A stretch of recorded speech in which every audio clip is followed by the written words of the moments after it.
maanta waxaan idin fasirayaa filin cajiib oo Italian ah oo ku saabsan superhero. Waxa filimka lagu magacaabaa The Invisible Boy ama wiilkii aan muuqan. Daawo iskana taxadar.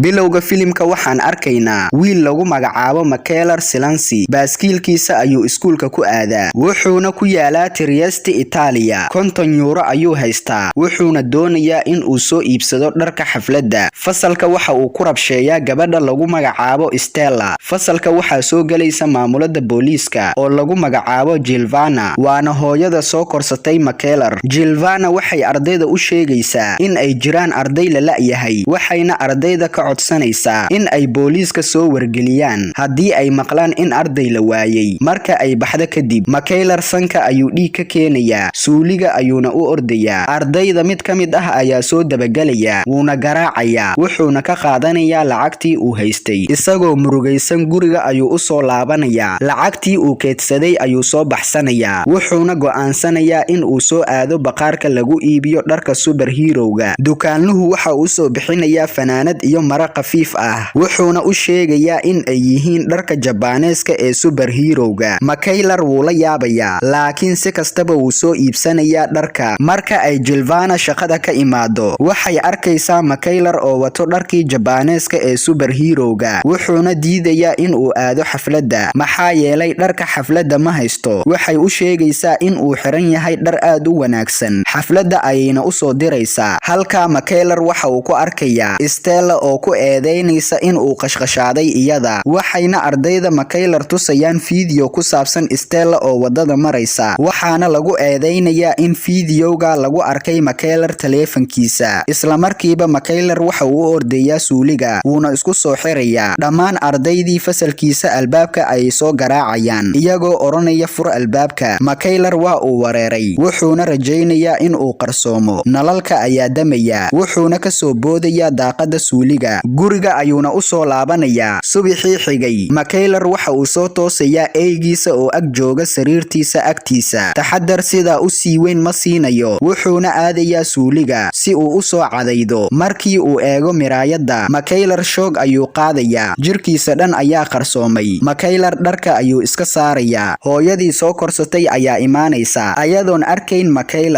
dharka ayay dhulka ka qaadaysaa, mana arkayso Michael, balse isagu wuu arkayaa. marka ay baxdo kadib, Michael si dhaqsi ah ayuu warqad yar ugu qorayaa inuu subaxii hore iskuulka aaday. sariirta ayuuna u saarayaa. Giovanna way akhrinaysaa. marka ay bixi rabto, waxa ay soo wacaysaa telefoonka Michael oo aan muuqan. teleefanka ayuu qabanayaa, wuxuuna u sheegayaa in uu fiican yahay. waxa uu samayn doono ayuu la yaaban yahay, isaga oo dhan jirkiisa ayuu daboolayaa, xitaa wejigiisa. wuxuuna soo aadayaa iskuulka. Stella ayuuna iska daawanayaa. Michael waxa uu arkayaa cadowgiisa, wuxuuna bilaabayaa in uu u dhigo cashar xun. qorshe ayuu u degayaa, dharka ayuuna iska saarayaa, wuxuuna isagoo qaaban ku soo soconayaa iskuulka dhexdiisa, mana la arkayo inta xiisada lagu guda jiro. Buller boorsadiisa ayuu qoriga ka soo saarayaa, macalimadda ayuuna u isticmaalayaa. aad ayay u qaylinaysaa macalimadda, Buller ayayna istaajinaysaa. kadib Michael waxa uu soo galayaa qolka gabdhaha ay dharku isaga bedelaan. wuu iska daawanayaa waqti dheer, si kadis ah shukumaanka ayaa ku soo duldhacaya, wuuna soo muuqanayaa dhammaan jirkiisa si caadi ah. gabdhuhu way qaylinayaan marka ay arkaan Michael qaaban oo shukumaanka ku hoos jira. maalintii xigtay, Michael fasalkiisa ayuu ku jiraa. physiologist lagu magacaabo Bisili wuxuu u soo jeedinayaa khudbad ku saabsan maskaxda dhalinyarta ee caafimaadka qaba, wuxuuna oranayaa 2 Michael oo isku fasal ah ayaa iskuulka ka baxay bishii la soo dhaafay. Michael sida uu khudbadda u dhageysanayo, gacmihiisa waxay bilaabayaan in ay qarsoomaan. nasiib wanaag, xiisada ayaa dhacaysa, wuxuuna soo ordayaa ka hor inta aysan ardaydu bixin si aan isaga loo arkin. guriga ayuu imaanayaa isagoo daboolan dhammaan jirkiisa. wuxuu arkayaa walaashiisa ka yar ee Candela oo qolkiisa ku jirta. Michael waxa uu oranayaa soo fiiri iridda banaanka in ay furan tahay iyo in kale. Candela oo ka shakisan waxa ay furaysaa oo ay xiraysaa albaabka ayadoo iska dhigaysa in ay baxday. Makaylar isagoon eegin ayuu bilaabayaa in uu dharka iska saaro. Markii uu soo jeesto Candela way qaylinaysaa, waxayna arkaysaa walaalkeeda oo qarsoomay. Wuxuuna u sheegayaa in uu noqday superhero. Dhanka kale saldhigga boolisku waxa ay raadinayaan caruurta aan muuqanayn ee qarsoomaya. Marka ay Jilvana guriga timaado, Jilvana taleefanka ayay qof kala hadlaysaa, waxayna u sheegaysaa in Makaylar la la'san yahay. Wuu yaabayaa, wuxuuna si dhaqsi ah u soo aadayaa banaanka meel xoogaa u dhow guriga isagoo wiifowga ciyaaraya. Stella ayaa halkaa imaanaysa, waxay dareemaysaa in wiifowga uu saaran yahay qof aan la arkayn, kama muuqda wax cabsi ah. Waxayna bilaabaysaa in ay su'aalo weydiiso. Saaxiibtinimo ayay u soo bandhiganaysaa. Carada ayuu waxa ugu sawirayaa weji dhoola cadaynaya si ay u xiriiraan. Waxay go'aansanayaan in ay mar kale kulmi doonaan. Makeral waxa uu arkayaa nin u dhow goobta ay joogeen, isaga xitaa waa kuwa qarsooma. Ninka waxa uu bilaabayaa in uu socdo isagoo usha adeegsanaya, wuxuuna iska dhigayaa qof indhoole ah. Habeen Makeral waxa uu soo booqanayaa guriga Stella. Stella way ku faraxsan tahay in ay yeelato saaxiib qarsoon. Labadoodu way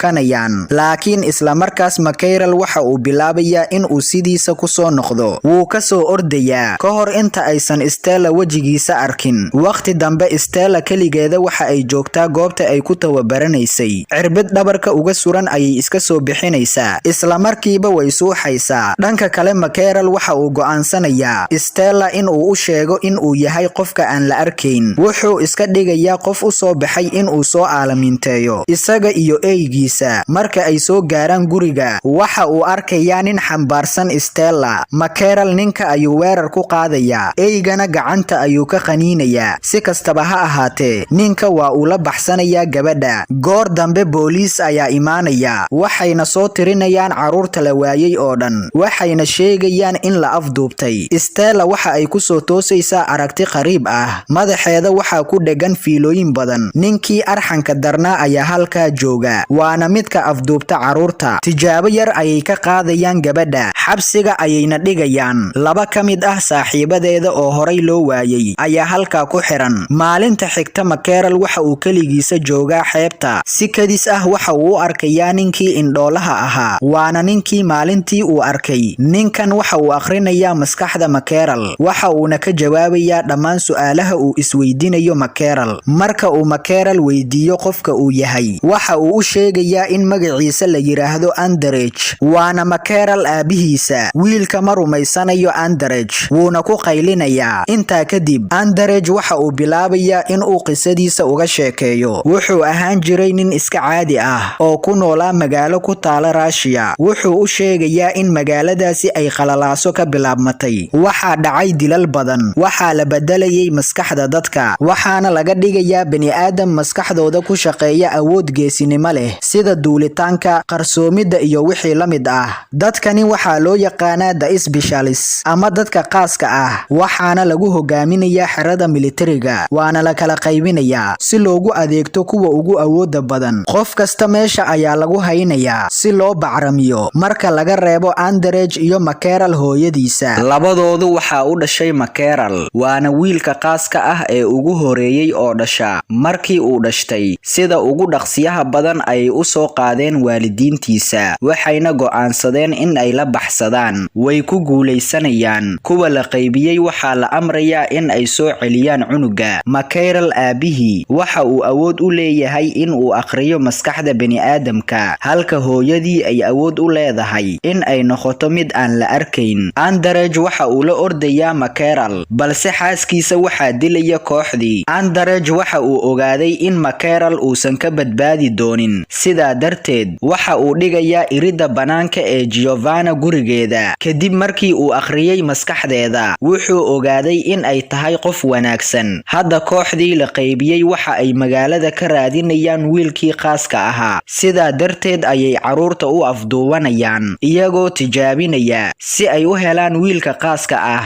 Markii uu dhageystay warka xaqiiqada ah, Makeral wuu yaabayaa. Siday doontaba ha ahaatee, weli ma uusan aaminin, balse Underage waxa uu sheegayaa inaysan haysan waqti ay ku wada hadlaan, sababtoo ah ninka kalluumaystaha ee gadaashooda jooga ayuu ka shakiyay wuxuuna wacayaa booliiska. Underage dharka la isku qariyo ayuu Mackerel siinayaa si uu jirkiisa idil u qariyo. Intaa kadib xasuusta ayuu ka saarayaa ninkii kaluumaystaha ahaa. Waqti yar kadib booliiska ayaa imaanaya. Basili ayaa la socda. Giovanna waxay u sheegaysaa in Mackerel la la'san yahay. Basili waxa uu ka shakinayaa in Mackerel uu yahay wiilka qaaska ah. Mackerel ayuu guriga keenayaa. Markay imaadaan, Mackerel waxa uu arkayaa in Basili ay gacantiisa ku taalo dhaawicii uu eygiisa u geystay ninkii afduuwaha ahaa. Isagoo ka shakisan ayuu ninka eegayaa, wuxuuna isku dayayaa inuu ka soo baxsado. Laakiin Basili ayaa ku soo xiraya dhammaan albaabada. In uu soo qabto ayuu isku dayayaa, balse Mackerel qolka ayuu isku soo xirayaa. Dharka ayuuna iska saarayaa si uu u qarsoomo. Ugu dambeyntii wuu ka baxsanayaa. Basili waa uu soo dabagelayaa. Mackerel saaxiibkiisa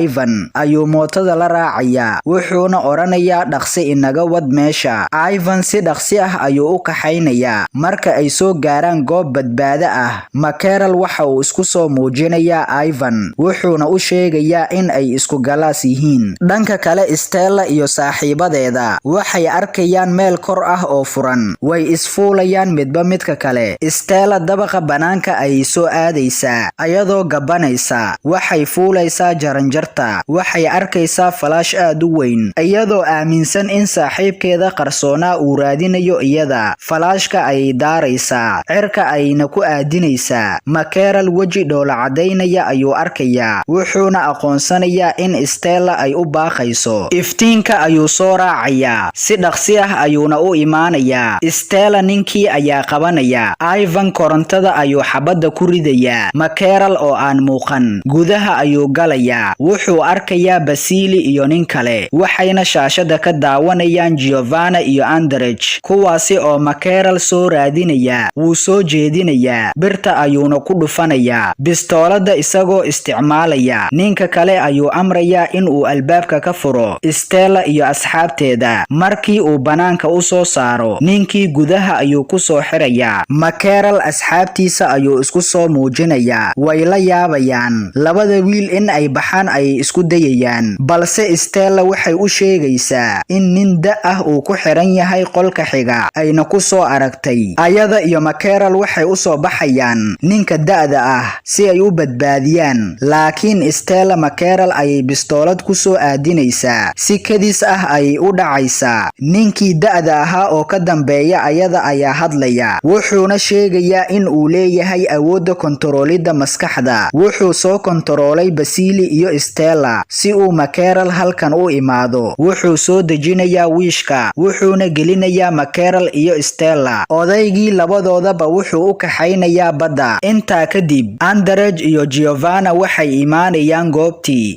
Ivan ayayna la kulmayaan. Dhismaha daqiiqado kooban ayaa uga harsan in uu qarxo. Sida ugu dhaqsiyaha badan labada caruur ay u badbaadinayaan, iyo Basili oo gudaha ku jira. Underage Basili maskaxdiisa ayuu akhrinayaa, wuxuuna xaqiiqsanayaa in uu qof kontaroolayo. Si dhaqsi ah ayay uga soo baxsanayaan dhismaha, wuuna qarxayaa. Intaa kadib Mackerel awoodiisa ayuu la soo baxayaa. Goobta ayuu burburinayaa, wuxuuna dilayaa dhammaan nimankii. Nafsadiisa iyo Stella ayuu soo badbaadinayaa. Ugu dambeyntii way soo baxayaan, halka dad badan ay sugayaan iyaga. Mackerel isagoon muuqan ayuu baxayaa. Underage waxa uu Mackerel u sheegayaa in ay ka saaraan dadka xasuusihii, haddii kale kooxdii ayaa soo laabanaysa. Mackerel waxa uu raali gelinayaa Stella, wuuna dhunkanayaa markii ugu dambeysay. Underage waxa uu Mackerel u sheegayaa in uu soo laaban doono, wuuna baxayaa markii uu qof kasta ka saaro xasuusihii. Qof kastana sidii caadiga ahaa ayuu ku soo laabanayaa. Qofka qarsoon oo Mackerel raadinaya waa Mackerel hooyadiis, taas oo la moodayay in ay dhimatay, keliya waa ay dhaawacantay. Hadda kooxdii qaaska ahaa ayada ayaa u talisa. Xaqiiqadii waa ayada qofka soo dirayay dadka si ay Mackerel dib ugu soo ceshato. Haweenaydan waxay ka soo horjeedaa dhammaan dadka caadiga ah. Ugu dambeyn beerta waxa ay ka dhex heshay marka ay Mackerel weysay laba gabdho oo mataano ah, waxaana soo qaadaya Underage. Filimkuna halkaa ayuu ku dhammaanayaa. Ugu dambeyn, haddii aad nagu cusub tahay nagu soo biir oo subscribe dheh si aad ula socoto muuqaalada xiisaha badan ee aan halkan ku soo gudbino. Mahadsanid.